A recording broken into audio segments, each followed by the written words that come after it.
Cooking channel. ఈరోజు recipe వచ్చేసి బంగాళదుంప ముద్దకూర. ఈ రెసిపీ ఎలా చేయాలో చూద్దాం. నేనైతే ఒక 4 మీడియం సైజు బంగాళదుంపలను అయితే నీట్గా కడుక్కొని తీసుకున్నాను.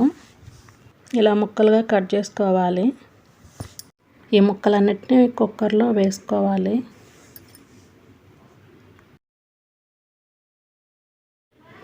ముక్కలు మునిగే వరకు వాటర్ పోసుకోవాలి. కొంచెం కల్లుప్పు వేసుకోండి. ఇప్పుడు కుక్కర్ మూత పెట్టుకొని 3 విజిల్స్ వచ్చే వరకు ఉడికించుకోవాలి. 3 విజిల్స్ రాగానే స్టవ్ ఆఫ్ చేసుకోండి. ఈలోపు పేస్ట్ ప్రిపేర్ చేసుకుందాం. మీ కారానికి తగ్గట్టుగా మీరు మిర్చిని అయితే తీసుకోండి. నేనైతే ఒక 10-12 తీసుకున్నాను. ఇలా మిర్చిని సగానికి తుంచుకొని వేసుకోండి. 1 ఇంచు అల్లం ముక్క నీట్గా కడుక్కొని తీసుకోండి. ఇలా ముక్కలుగా కట్ చేసుకుని వేసుకోవాలి. కొంచెం జీలకర్ర, కొంచెం కల్లుప్పు, మరీ పేస్ట్లా కాకుండా ఇలా కచ్చా పచ్చాగా మిక్సీకి పట్టుకోవాలి. ఇలాగ చూడండి. ఇలాగా ఉడికించుకున్న బంగాళదుంపలను ఇలా ముక్కలుగా కట్ చేసుకొని ఒక ప్లేట్లో పక్కన పెట్టుకోవాలి. ఇప్పుడు స్టవ్ మీద ఒక బాండీ పెట్టుకొని 2 లేదా 3 స్పూన్స్ ఆయిల్ పోసుకొని, ఆయిల్ వేడెక్కిన తర్వాత 2 వెల్లుల్లిపాయలు కచ్చా పచ్చగా దంచుకొని వేసుకోవాలి.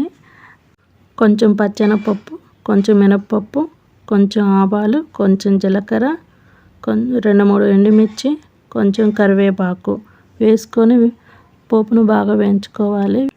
పోపు బాగా వేగిన తర్వాత ఒక పెద్ద సైజు ఉల్లిపాయలని ఇలా పొడుగ్గా కట్ చేసుకొని వేసుకోవాలి. ఈ ఉల్లిపాయలను కూడా బాగా బ్రౌన్ కలర్ వచ్చే వరకు వేయించుకోవాలి.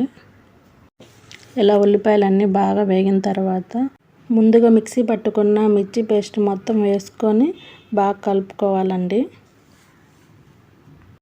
ఫ్లేమ్ని సిమ్లోనే పెట్టుకొని ఈ పేస్ట్ అంతా పచ్చి వాసన పోయేంత వరకు బాగా ఫ్రై చేసుకోవాలండి.